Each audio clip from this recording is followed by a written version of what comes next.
gobble, gobble, gobble, gobble, gobble, gobble. Happy Thanksgiving week. That's how you do.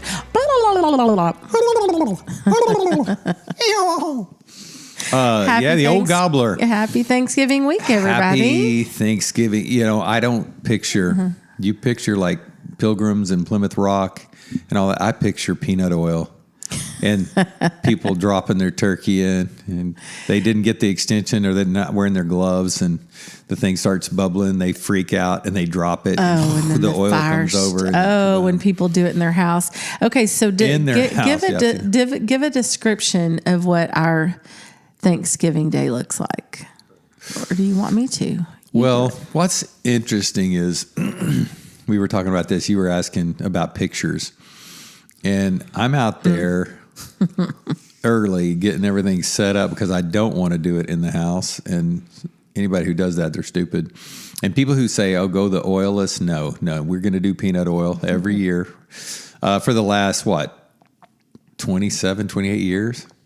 We fried a turkey. Deep fried turkey is the way to go. When people think of turkey, they think of dry. Yeah. And I get it. That gross. But man, if you've done the injection and deep fried Creole peanut oil, butter, it's the Tony Kacheries. Ooh, baby. Yeah, the Creole butter is my favorite. I mean, it's the go-to.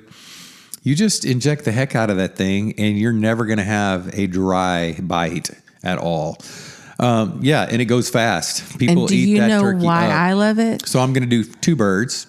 Yes, usually you do one. So this year we're going with 2. So let's finish this train of thought first, and then you can tell me what you love about it. But you always talk about pictures. So people are coming over here. I've been out there. I'm knee deep in peanut oil and that smell and that smoke, the steam coming off of the fryer. And usually in Texas, sweating my butt off out there if it's cool. Thank you, Lord. But and everybody comes in and they're all wearing their sweet duds. Sweet. And I'm just out there looking like a homeless dude. You're just who out there raw dogging. Oh my gosh. Oh my gosh. You used that in a family text, and Christian said, "Mom, that's not what that means." I think it's so funny. I hope it's not a bad connotation. I don't think it is. No, it's just slang that the kids are using today. I'm a kid. Okay, so let's go, raw dog. Blake pointed out, one of our board members, Blake, pointed out that I use 6'7" in the book. So you're so cool. My gosh. 6'7". Sorry, I even said that. So pictures, I would have to come in totally. I feel like just throwing those clothes right in the washer, and then me taking a shower, cleaning up. And by that time, people have already eaten and the Cowboy game's over, and I've missed it. So anyway, it's kind of a tough deal timing wise. I love it though. So what it looks like is I'm out there frying, and we do multiple birds. We used to set up 2 fryers, and I'd have the neighborhood come over. And my record was, fun. I think we did 11 birds, including turkey and chicken. But then the kids, I just thought, what the heck? I've got the hot oil. Let's go ahead and deep fry some, jalapeno poppers and pickles and fried cheese. And you know what's funny? And I think, that's just gross, and it's all fried stuff, and it's really, really good, but you're sitting there eating on that right before this smorgasbord of a huge Thanksgiving meal. And I think people aren't going to want that. The one year I tried to stop that. Oh, they will revolt. The kids did revolt. And so it's a must. So we're deep frying everything. If you're not moving, you're getting thrown into the turkey fryer. So you better watch out. Max, step back. Rascal and Mila, get back. Oh, it's so funny. So I love it. I love it. It's just the thing. And this year, I'm good. I got the base, a new base, because, over the years, this is probably my 3rd or 4th base. It's all about the base. No trouble. You're rocking today, baby. Oh, gosh. The base, because in the old days, there was no timer on the base. When you're going to do a bird at 3.5 minutes per pound, that means you're going to be in the oil a long time, right? Like 40, 45 minutes or whatever, depending on the size of the turkey. And the newfangled bases these days have a timer that's going to automatically shut off every 15 minutes. It makes no sense. So annoying. So I've done everything under the sun to try to override that, tape the thing. or you just have to keep timing it and pressing it. But when if you don't, then it goes off and your oil goes off and you have to relight the little deal. Anyway, new base with no timer, baby. Yes. So we're going to be cooking with gas. That's all. Actually, cooking with propane. Cooking with propane. What I love about it is that I do not touch the turkey. You do not? I buy it, and all I have to do is hold it by the mesh thing, but I don't touch any gross, fleshy, sick old guts and gizzards and bleh. Yeah. So I love it because that whole mess is set up outside. You lay out cardboard, you do the whole kit and caboodle, and then it's done. That part's done. Now there's a lot going on the inside. We got a lot of sides and a lot of desserts. And, it's all so good. It's way too much food. My parents used to say we could feed Cox's army. And Who's Cox? Yeah. We could have a lot of families. So which we do. Speaking of all of that, how many people are we going to have in? I need to add up, but it's usually around 30 sometimes 35. Yeah. Mm-hmm. Yeah. So just thinking of like traditions. And by the way, can I say this before traditions? Sure.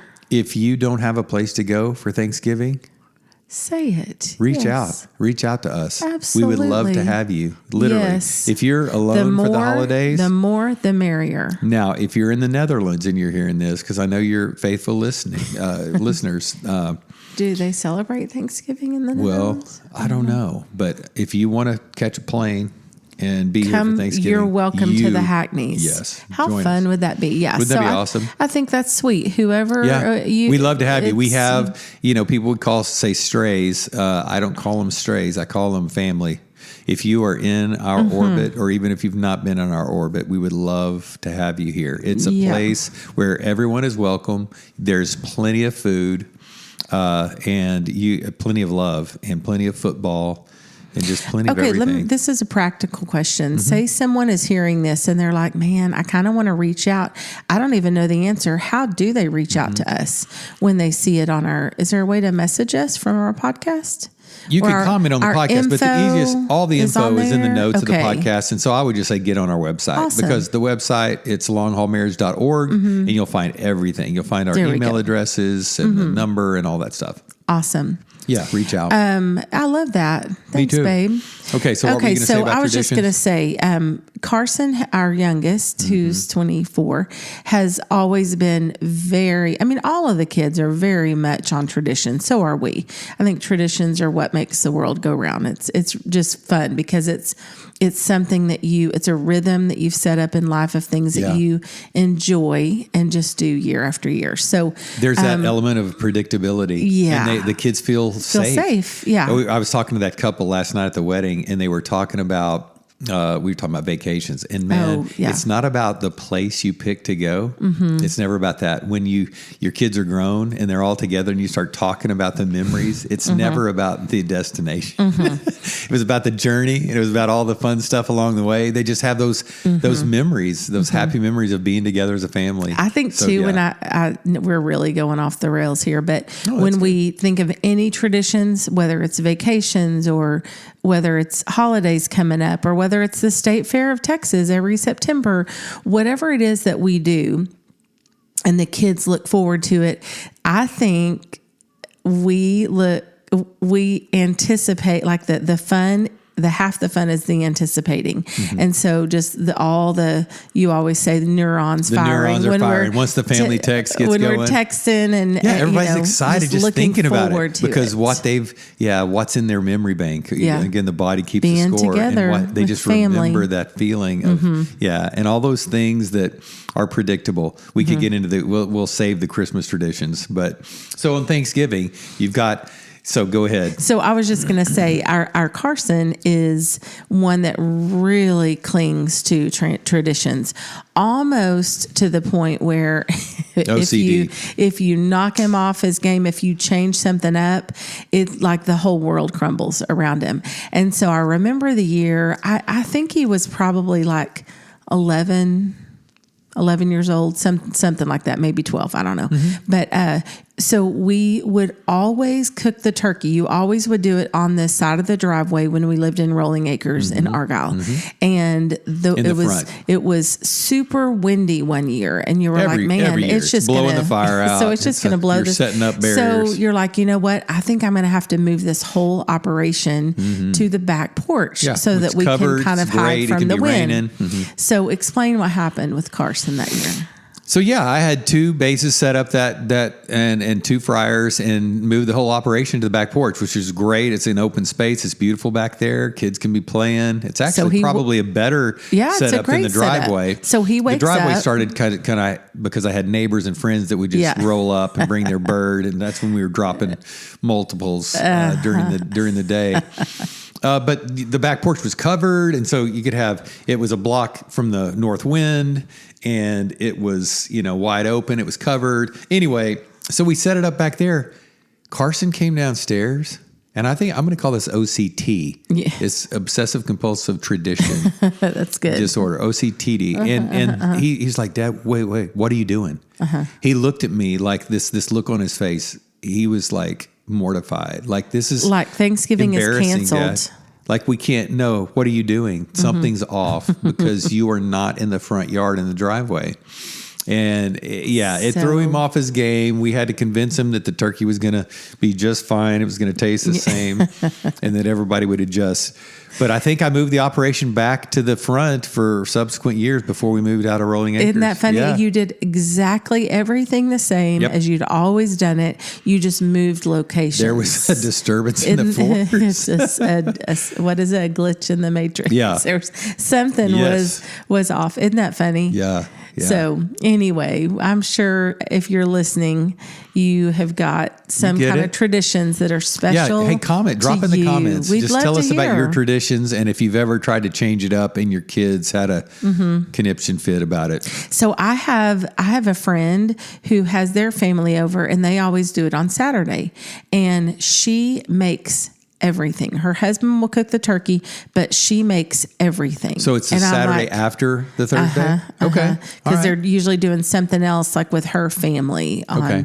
So that's kind of their way to get all their kids together because their kids are growing up and all that. And go to different families. As they do. So she does that. And I'm like, oh my word, I can't imagine if I had to cook. I mean, I guess I could do it, but I don't want to do it. I don't want to cook everything. I love that everybody, and what's funny is we hop on our 19-person family text every year around, the 1st of November. And we start the text going about Thanksgiving and we act like we don't know what we're going to eat. We're like, okay, what are we thinking this year? It's like we're starting from scratch every year and it's going to be the same. It's exactly the same every single year. But you do have to pivot because as we've lost, sadly, as we've lost some family members. Yeah. Like when Donna passed, I mean, somebody's got to pick up the green bean casserole. And the mac and cheese. That was Donna. And you know what? I'm a little sad this year. I mean, a lot of sad. But sweet Aunt Leanne won't be with us. Yeah. And so she's not actually my aunt. She won't high center her vehicle on the culvert out in our driveway. Come in wearing her turkey hat. So we lost a sweet family member this year, several months ago. And so we've already acknowledged in our family text that that's going to be, this is a time that we're missing Aunt Leanne. So if you're missing somebody this year, we see you. Yeah. But anyway, I don't know where we were going with all that. Cooking, frying, eating, and if we say we're going to eat at noon, that means with especially your side of the family, that means we're going to eat around 2:30, 2:45. But then we circle up. So we've been waiting, and we circle up, and there's this huge, the island is covered with food, all of any kind of bar space, every table. So there's food laid out, and then we circle up. And usually I start some kind of, what are you thankful for? We circle around and I start some syrupy, sappy, sweet thing about family. And of course I start tearing up, you start tearing up, everybody's holding hands. And the food gets cold because we start going around for our quote prayer, just telling what we're thankful for. And that's always a highlight. I remember your dad basically started that with the Heavenly Father, we appreciate you. Anyway, and that, so we'd sing the song, Heavenly Father, we appreciate you. But that's part of the tradition, is just knowing that the food's going to get a little cold, no matter how. Someone's going to start giggling and laughing. Oh, yeah. And the dogs are going crazy. And always have to abort mission. And but anyway, that's a sweet time. Oh, it is a sweet time. And then there's the people who are sitting around just sleeping. The tryptophan kicks in, and the game's on, and the couches are all reared back. Oh, people are just out like lights. Yeah, kids After are out there. After you tell all this, anyone who maybe at the beginning was like, I'm going to reach out. I do want to go to their house for that. Now they're listening to all this. They're like, no, y'all are weirdos. We're not coming after all. Oh, it's a blast. Hey, it's big family time. People get it. It's fun. So much fun. We wouldn't trade it. And then we have the leftovers for days. We send boxes to go boxes with people. We do. It's interesting because as I talk to different people, so my friend that makes everything, and I'm like, are you joking? No way. Let everybody bring stuff. But then I talked to Sweet Sarah this week. So Carson's girlfriend that we love, and her family's smaller. It's just she and her brother. And so it's like the four of them. It's so interesting to me to hear different ways that people celebrate. Yeah. And so for them, I think they used to cook a bunch of stuff, and then they, moved into a new season, and they order it from a restaurant that makes really good turkey and all the sides and all the fried turkey. No, that's Melissa, but she's doing that. But Sarah said they order everything. They go pick it up on Wednesday night, and then their tradition is to go get hamburgers after that. So they go to the same place to get hamburgers, and then they cook all the stuff that they just picked up on the next day on Thanksgiving. So awesome. Anyway, and it's just like the four of them. And I thought, man, that is where it starts kicking in, feeling like Norman Rockwell. Like I always would look at that old Norman Rockwell picture, and just go, wow, I wonder what that feels like to just, it's kind of nice and it's quiet and all the food's on the table, and no the dad emergency room visits. And the dad's carving the turkey, and then it's just all like calm. And it is the calm to our chaos. We eat on paper, although they're beautiful, usually some beautiful paper Thanksgiving plates, but there's no fine china. It is and chaotic and crazy. Decibels, if you had a dB meter, it would be peaking. But I'm one of 5. And I just have a big family. So I am used to that. Yep. And I think you were semi used to that, but you probably also were like, wow, this group here. We had a big family, and it was crazy. Big and loud, and it was just different focus, and we love what it's turned into. We're the hub now. We're Mimi and Papa, and we're the, old farts, so your mom and dad are gone. Bart's gone. Donna's gone. You said Aunt Leanne. So start losing people along the way, and you pivot. But then there's all the new youngins and all that fresh signs of life coming up. Those babies, and it's great. So if you have that loud, chaotic mess, that's signs of life, and just enjoy every second of it. Yeah. Well, I'm looking forward to it. Me too. So, go ahead. It was going to be, I think it was Tom Brady saying, well, this was sad when it was 21-0. And the Eagles were beating the Cowboys at 21-0. And it looked like that was going to be the final score, or it's going to be 42-0. And I remember him saying something about that. Yeah, well, this is kind of womp because home crowd. This is going to be the appetizer for the Thanksgiving Day game. And they came back and won it 24-21. So there's going to be a little high going into the Thanksgiving. That's going to be great. Anything can happen on any given Sunday. Love it. Yep. That'll be on. What are we talking about other than Thanksgiving? Well, I want to come back to Thanksgiving here in a little bit, and just what, some of the triggers that it might mean for people, and some interesting things besides all the hype and excitement. But before, let's move to this really quick. So after Thanksgiving, I feel like, man, things start to really ramp up, so you've got Black Friday, just craziness. Then I think it's like Small Business Saturday. And then I guess Sunday, they're like, go to church on Sunday. Sunday and fun day. Then Monday is Cyber like Monday. Cyber Monday. Then we move to Giving Tuesday. Cybersecurity breach Monday when your credit card gets stolen. No. So then we get to Giving Tuesday. Yeah. And I think that is kind of cool because all that other, I want to say mess. It's not really a mess, but it's all about like get.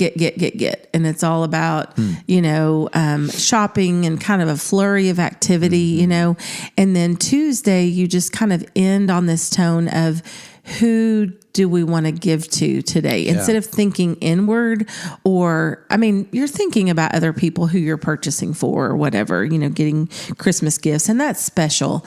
But thinking about even like people who aren't in your, family or friend group that you're buying gifts for, but what kind of charity or what kind of nonprofit do we want to give to on Giving Tuesday? So I think I've always thought that was pretty cool, pretty special.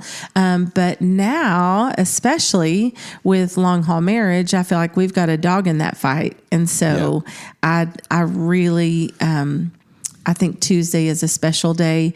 And so I just want to be like flat out blunt and say for Giving Tuesday, we would love if you're blessed by this ministry, either you've been a client or you've just listened to our podcast or you just believe in whatever you can do to support and strengthen marriages and families. We would love to be considered in your Giving Tuesday. And then right after that, we're coming to the end of the year. And so a lot of people may be looking for places to give here at the end of the year for tax deductible gifts. Yeah. And I think you do a great job on social media. And if you subscribe to our newsletter, you know this or you see this, and hopefully you're reading this, but just a reminder, we're a 501c3. So we are a nonprofit, and we are donor supported to the tune of about 37% right now. So we actually offer services for people who can't afford it because of generous donations. And so we just, my mantra has become, we never say no. We just don't say no to people who need help. So people who are reaching out to us and can't afford it but need the help, we offer services for again, the fee's always there, but some people are donor sponsored because they can't afford that fee. So if you need a place to tithe or donate and you want that year-end tax deductible donation, please consider Long Haul Marriage. Man, we are in it to help families and marriages. And I was talking to somebody just the other day, and it's not just decreasing the divorce rate, it's increasing the marriage rate. So many of our kids they're just so afraid. And again, rightly so. I get it because of what's been modeled, but they're afraid to get married. And so people are getting married, if they do at all, a lot later. And of course, they're not having as many kids now. And so one of the things that this time of year, so I'm very grateful. I mean, I'm so incredibly grateful for all of the people who make Long Haul Marriage possible. But I'm also, as we talk about our traditions and this chaotic family thing that Mimi and Papa have become the hub, this is the legacy part that I'm so proud of and just so thankful for. When you have kids that are grown kids that are local and that all want to be here, and now we're able to see them, their significant others, all of their tribe, their community, these quote strays that join us as well, and all the grandkids. And there's nothing. Somebody he's a young man, 24 years old, and he said, "Man, dude, this is wealth." And I said, "You're right, man. He's been and he's seen the family, and it's like this. I just feel like the wealthiest man on earth when I have this family and that's intact and that's here and wants to be here. And it's just there. I don't think there's anything more significant, that feeling of belonging and feeling of love, feeling of security. We have each other's backs no matter what, through thick and thin. This is what long haul marriage is about. This is what long haul life is about. It's being in it for the long haul and just knowing that you've always got that place to call home. Mm-hmm. Yeah. One of my favorite things is when we get to meet with couples or individuals who maybe did not come from a strong family. Sure. It's fractured. They're like, that all sounds good and well, but that's not my reality. Right. And so the really cool thing is when we meet with them and we listen and our hearts, are with them, and we, just let them know that while that sucks, that was not their reality growing up, that they can now put a stake in the ground and say, but you know what, from here on out, things are going to be different. I can choose how I'm going to move forward. I can create that legacy for my family. And so whether it's an individual and you're just breathing that belief into them, or meeting with a couple saying, hey, we want to help light the way for you, and show you what it can be, give you an example if that's not what you came from. And so just being able to let this young couple know that did stink, that was not your realities. But guess what? Mm-hmm. From here on out, you can change the way things are. You can set whatever traditions, whatever things you want to start your legacy. You can be the change maker for your family.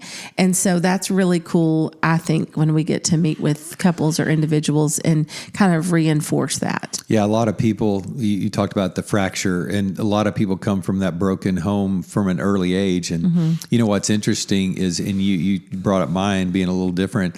We had this very close-knit, loving family growing up. And then after my mom passed, so I was she passed at an early age at 63 years old, I believe, from breast cancer. And after that, she was a little bit of the glue that would kind of keep things and together and plan things. And so once that happened, although I'm still close to the surviving family members, we don't see each other as often. We don't get together as often. And so sometimes that can be, hard. And I just remember when things didn't turn out the way, that let's say they started, or the way I imagined they'd be at this stage. And that's what I would say to the young couples that have experienced that. Sometimes you just think, well, man, you said, well, it must be nice, or pie in the sky. But what I always remembered is you can create your own, you can design your own. So that Hackney 5 that is now turned into the Hackney 12 and counting, start your own traditions, start your own families, start your own legacy. Yeah. It's like, you can do that. Yeah. And that's what's so great. You get a chance to do it your way and design it the way you want it. And so it kind of never too late. And so speaking of gratitude and Thanksgiving, I just saw, literally as we were recording this, I saw the neighbor walking outside, and he just told me, he stopped me in the street. We were passing each other walking the other day. And he said he purchased my book, and he was looking forward to reading it. And so last night, and just thinking about gratitude, because it was born out of a grateful heart. Yes. And as you highlight, a lot of the things that, kind of bugged me and irritated me and annoyed me before, we say the scales fell from my eyes, and I started seeing things and really appreciating the gift that you are, and so many of the gifts that you have, and that were a gift to me, our marriage, and our family.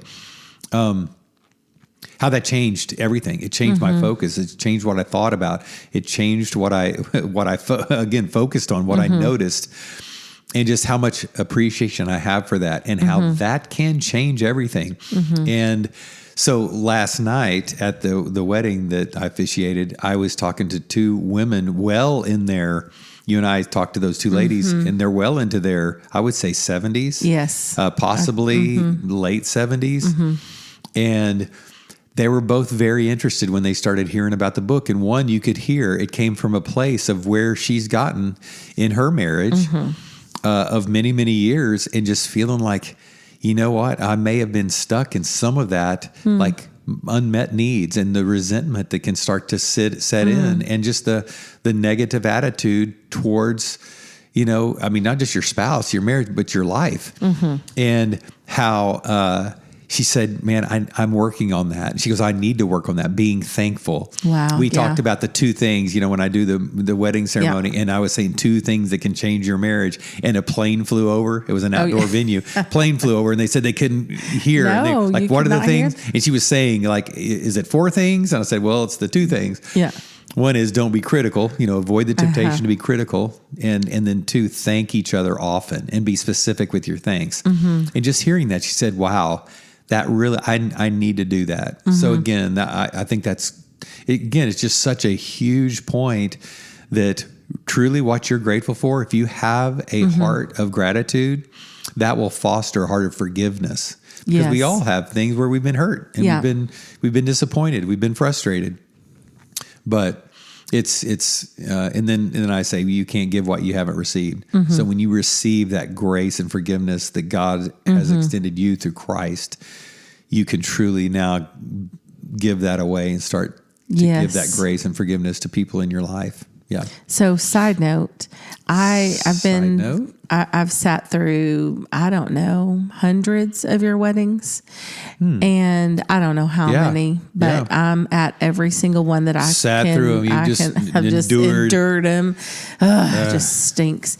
No, I would not miss it. I mean, I would not want to be anywhere else than with you while you're doing a wedding. And so, I'm not really surprised anymore, but I love it to see the people that stop you. So last night, the women who were, pushing 80, they were probably late 70s. Yeah.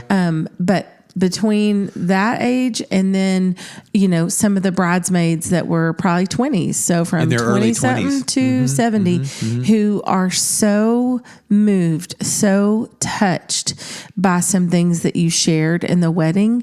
And I don't know that that's the norm. To me, sometimes you go to a wedding, honestly, we don't go to many weddings that you don't do, but I think a lot of weddings are just like yada, yada, yada, not very meaningful.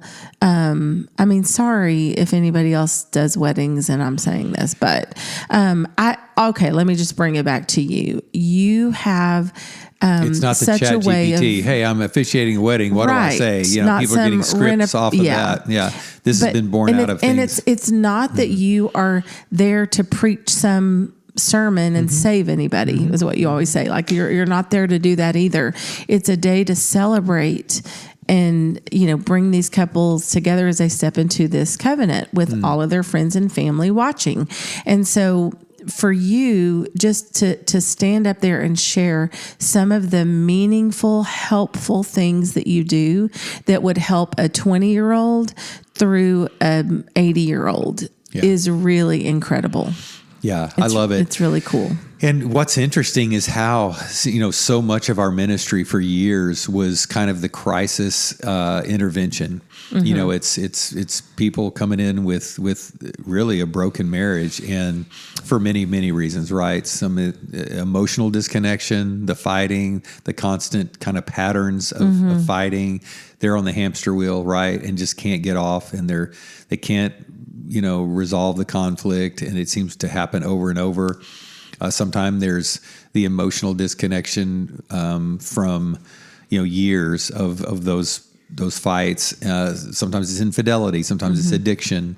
But what's cool is in long haul marriage how it's shifted to a ton of premarital counseling now, and then officiating weddings. We've already got 7 on the books for next year. Just did my last one for this year, but And I just emailed somebody back this morning that was asking how the about, word's getting out and it's shifting. Because one of our favorite things to do is to talk to the young couples. And again, they need it. They need a model. They need hope that marriage can be amazing because of what they've seen and what they've heard. Yeah. Right. So, okay, so let's go back. So we talked about Thanksgiving traditions. We talked about Giving Tuesday. I don't think we ever said, and it's in the notes for the podcast, but if you are looking for a place to donate for Giving Tuesday or for end of year tax deductions, we would be so honored if you'd partner with us. And they can go to longhaulmarriage.org, and there'll be a donate button at the top, and then I think at the bottom as well. But anyway, while you're on there, you're going to have a little thing that pops up that says become a long hauler.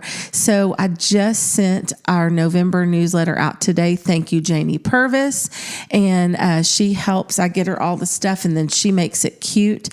So if you sign up on that little pop-up form, then you will become a long hauler, and you will get our newsletter each month. So wanted to kind of wrap that up with a bow. And then kind of as we finish, just for like the next few minutes, I would love to talk about, so I remember for us, 36 years ago when we said, I do. I loved you and you loved me. And here we are. We're, on this journey to merge, our lives and set our own traditions but before we did any of that, you still you're bringing your family in. Right. I'm bringing my family in. So it's not really just you and me. It's also like, oh, well, here's all of our crazy families all around us. And so, and your family traditions and the way you do Thanksgiving, how you celebrate. And I've got it in my head. Here's what you do. Here's what's quote normal. And you have your normal. And when I see yours is different than mine, that's weird. Yeah. That's crazy. I wrote about that and we've talked about it, but that can be very annoying. It can be frustrating. It can be very tricky. And even whose house do you go to? It's wait, I have parents too. Or here's the way we celebrate Thanksgiving, and who's going to give? How are we going to fit all this in? And how are we going to do it? And I got to a place where I literally dreaded the holidays. I dreaded the holidays, and I felt like, honestly, you checked out. And it wasn't you checking out. It was you being so aware of all of the people in your world, right? And trying to attend to all those as the helper, right? You're just focused on them and serving them, literally sacrificially living. But I felt like I was kind of getting what the bird left on the pump handle. It's like, hey, you remember me? And so there was that feeling of you're checking out, I'm feeling disconnected. And then at somewhere down the line, I guess I went from early days starting fights about it or pouting to just kind of resign. Okay, this is going to suck for about 3 months, and because of the long extended family time around the holidays. And I felt like I would see you sometime in January. Okay, I'll see you sometime in the new year. And that resignation, there was feeling of a little bit of a disconnection. And then when you would notice that, you would come to me. Oh, come in, Mila. Mila always likes to come in right now. She pushes the door open. You would come to me and say, hey, I feel something's off. Is something wrong? And I'm like, oh, you noticed? And from my end, I felt like I had been killing myself to try to be the home and to do all the things. People. And so I felt like, what? Now you're on. I mean, it felt like you were piling on. Not only have I given and given and given to try to make this a special time for us and for our family, whatever. And then now you're not enough. You're not enough. And I'm like, I don't know how much more I have to give. You've been trying to meet every it almost felt like a tu brute, you're going to pile on now that I've given so hard for so long to try to make everything happen, and as women, I think a lot of you may be nodding your heads going, yes, we carry a huge mental load always, but then around the holidays, there's so many tabs open trying to remember all the things that we need to remember. So it was really us then going, okay, we can either just be pissed at each other and I'm angry with you because you said I wasn't there for you, or, I've been disconnected. And then I'm upset with you because I feel like, really, I've done everything to la, la, la, la, la. So we could just be on our own separate islands and never figure that out. And you said it's tricky because... And you may think, well, Brian just had to get on board and not dread the holidays and see and appreciate who Jamie is and what she's doing for everyone.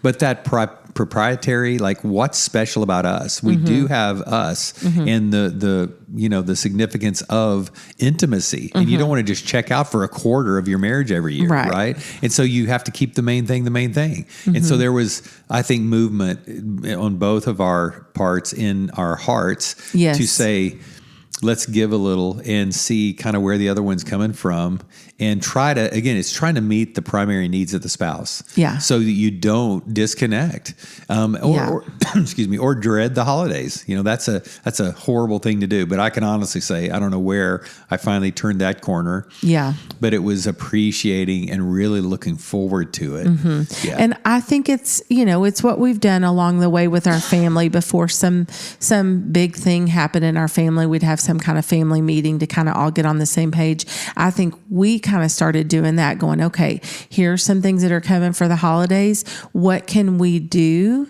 to be cognizant, to be on the same page? Brian, what do you need from me?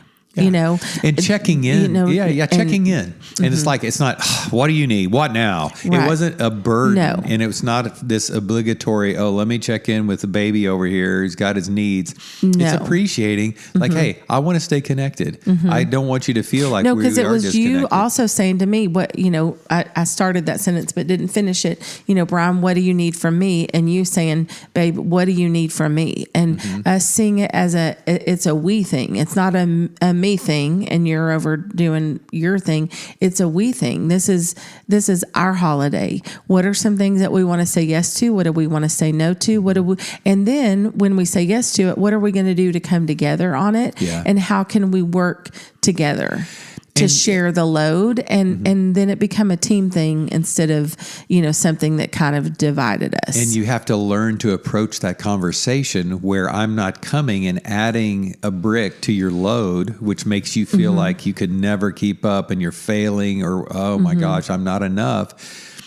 It's coming at it from here. I want to feel close to you. I feel like we're disconnected, and being able to trust that your spouse can kind of see your blind spots instead of thinking they're wrong or they're messed up or that mirror that they're holding up is distorted. Maybe it's an accurate picture. So if you've got a tendency to be this machine, and I can see, hey babe, like you're on overload. Yeah. Like maybe you are trying to do too much, and you actually considering that and just saying, okay, maybe I am kind of going haywire, like malfunctioning. Yeah. And I think as a two, and really feeling the needs, like it's, like whenever I walk into the room and I feel like the energy or the needs of a lot of different people.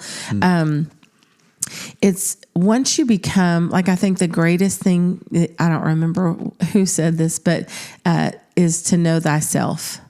The greatest thing that's happened, I think, for me is just really being able to know and understand myself. And you've helped with that, being, if marriage is a mirror, I'm able to show you things and you're able to show me things. And so I've really tried to spend as much time as possible knowing myself and knowing, okay, if this is going to be a season where there's a lot of flurry, a lot of activity, a lot of people, a lot of needs, then what do I want to do? Not just to like shore myself up and get ready for the holidays, but it's like a lifelong strategy. What am I going to do to stay regulated, to stay centered and grounded as much as possible? Like it's crazy no matter what. And especially when you host, it's at your house. Everybody's like, hey, do you have this? Can I borrow this? Where's this? How can, and well, just by definition, if you do the math, if there's more people that time of year going to be in your home and you are a hostess, you are number one, your gift of hospitality, and you're going to serve, and your antennas are anticipating every person's needs. At some point, that just becomes untenable. Like there's no way you can actually be the need meter all for everyone. And so even if it wasn't about me or for me, I would just see you, again, you're so industrious, you're so productive that I can't sit down. There's stuff to do. And I would watch that and think, okay, this is not sustainable. Like you're gonna burn out, and that. So I've learned some, because it took me years, but I've learned some things to be proactive. So before, already, and I've already told you this, in our vision meeting, my mind is already flipped to, okay, Thanksgiving is coming in 2 weeks and in 1 week, and so what are some things that we need to do just practically around our house, around our kitchen, around our fridge and freezer and pantry to have things ready ready to go, anticipate before they even happen. What are some of the needs going to be? Just to be prepared and ready so that some of that, maybe the stresses of that day will be removed. And then when you just enter into it with a more peaceful spirit, it changes everything. Yeah. Like if I go into it in a tizzy and already like, kind of crazy brain, then it's going to, that's how it's going to be.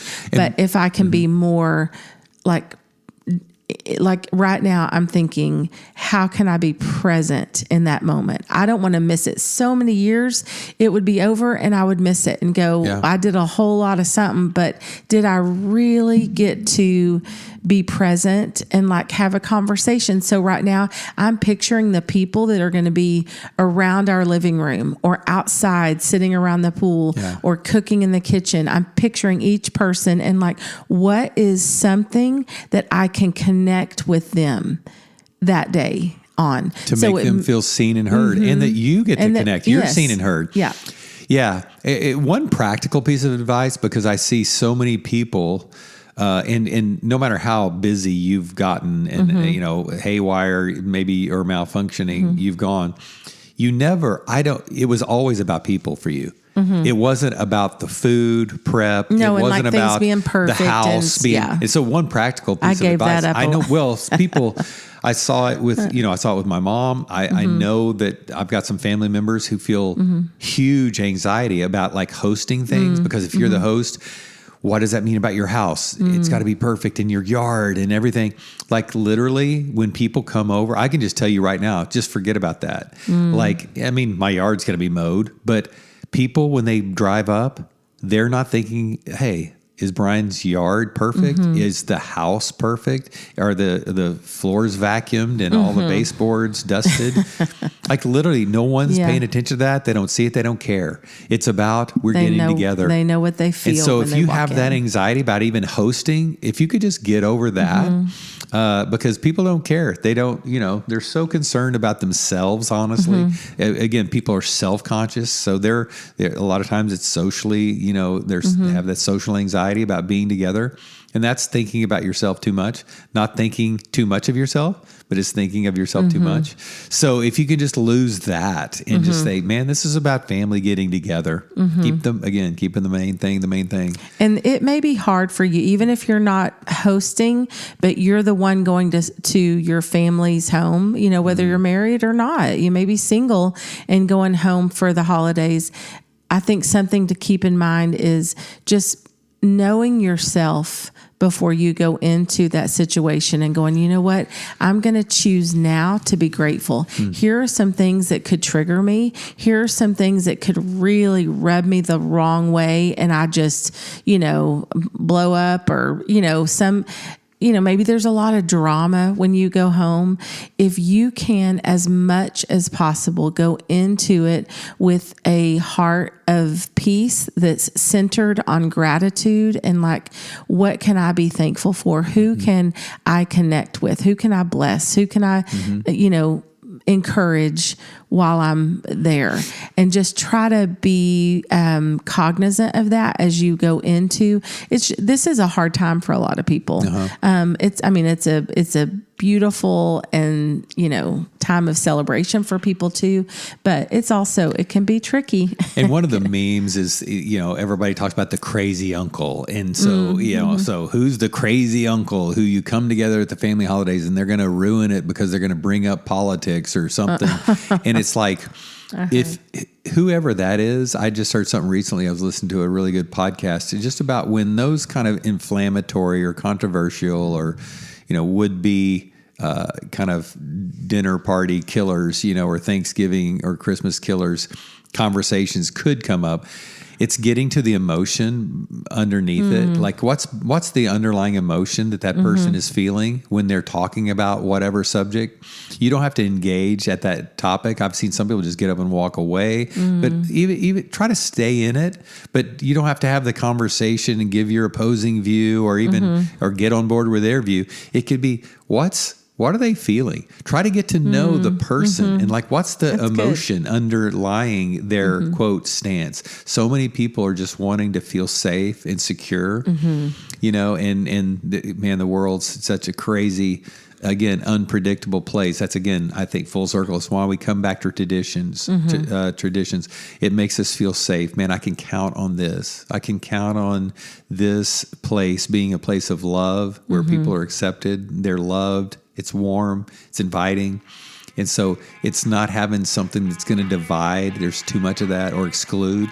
It's, man, we're going to be inclusive and we're going to be together. Yeah.